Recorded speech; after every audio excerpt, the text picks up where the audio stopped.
வணக்கம் நண்பர்களே. ஒருவன் நாள்தோறும் ஒரே ஒரு வேலையை மட்டும் செய்து கொண்டிருந்தான். அது என்னான ஒரு பெரிய கல்லை தன் முதுகில் சுமந்து கொண்டு மௌனமாக நடக்கிறது. அந்த கல் சாதாரண கல் இல்ல, கனமானது, அழுத்தமானது. அது அவன் முதுகை மட்டும் அல்ல, அவன் மனதையும் நசுக்கிய கல். அவன் முகத்தை பார்த்தாலே அவன் வாழ்க்கை புரியும். கண்களில் தூக்கம் இல்ல, முகத்தில் சிரிப்பு இல்ல, மனதில் மட்டும் எப்போதும் ஒரு பாரம். அவன் சிரித்தாலும் அந்த சிரிப்புக்குள் ஒரு ஆழமான வலி மறைந்திருந்தது. ஒரு நாள் அவன் நடந்து கொண்டிருந்த வழியில் ஒரு ஞானியை சந்தித்தான். அந்த ஞானி அவனை கவனமாக பார்த்தார்.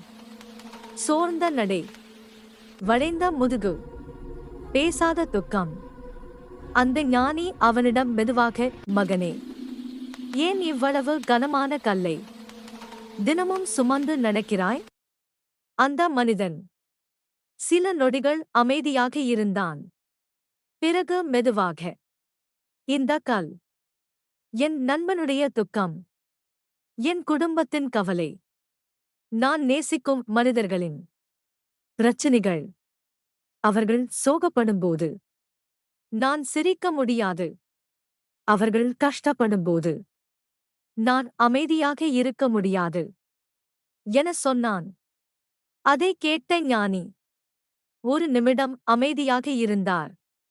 பிறகு மிக மென்மையாக, ஆனா மிக ஆழமாக சொன்னார், மகனே, அவர்கள் வலியை நீ புரிந்து கொள்ளலாம், அவர்களுக்கு நீ துணை நிற்கலாம், ஆனால் அந்த வலியை உன் வாழ்க்கையாக சுமக்க வேண்டிய அவசியம் இல்லை.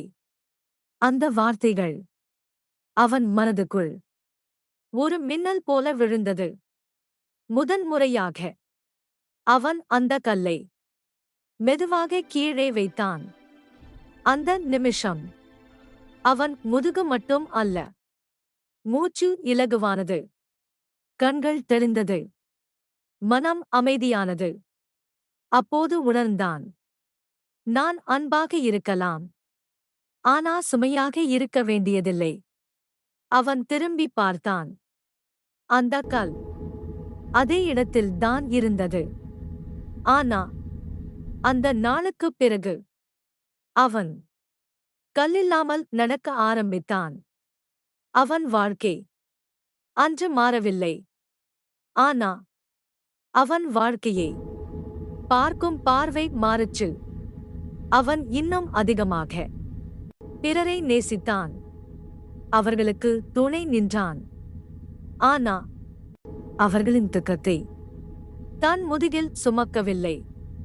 அவன் புரிந்து கொண்டான், அன்பு என்பது சுமை அல்ல, கருணை என்பது வலி அல்ல, உதவி என்பது உன்னை உடைக்கும் விஷயம் இல்லை. அந்த நாளிலிருந்து அவன் நடையில் ஒரு லேசான நம்பிக்கை, முகத்தில் ஒரு அமைதியான சிரிப்பு. சுமை குறைந்தால் வாழ்க்கை கனமாக இருக்காது.